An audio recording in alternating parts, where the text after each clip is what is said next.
Hi friends, இன்றைக்கி என்ன recipe நம்ம பார்க்க போகிறோம்னா இட்லிக்கும் தோசைக்கும் செம்ம காம்பினேஷனான சட்னி பார்க்க போகிறோம். ஒழுங்காக பார்க்கலாம். ஒரு கப் மல்லிப்பயிறு எடுத்து கடாயில் போட்டு நல்லா வறுத்துக்கோங்க. வறுத்ததுக்கப்புறம் ஒரு ஸ்பூன் எண்ணெய் விட்டுக்கோங்க.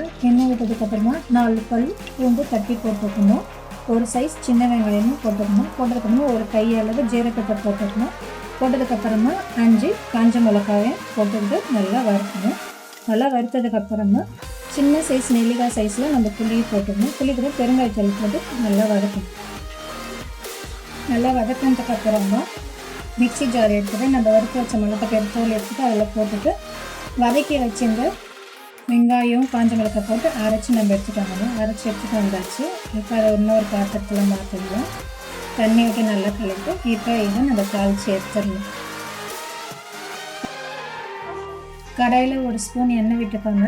கடுகு உளுந்து பருப்பை போட்டுட்டு நல்லா பொரிச்சு வர டைமில் கருவேப்பிலை கொத்தமல்லி போட்டு நம்ம தாளித்து இறக்கிக்கலாம்.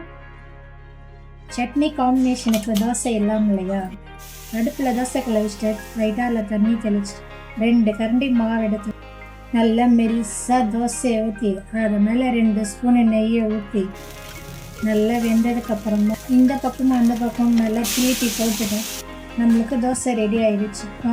வாங்க நம்ம இட்லிக்கும் தோசைக்கும் செம்ம காம்பினேஷனான மல்டிபேட் சட்னியோட தோசையை வச்சு சாப்பிட்டு பார்க்கலாம்.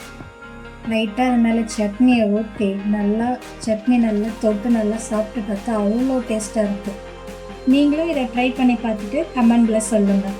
வீடியோ பிடிச்சிருந்தால் லைக் பண்ணுங்கள், ஷேர் பண்ணுங்கள், சப்ஸ்கிரைப் பண்ணுங்கள். தேங்க்யூ.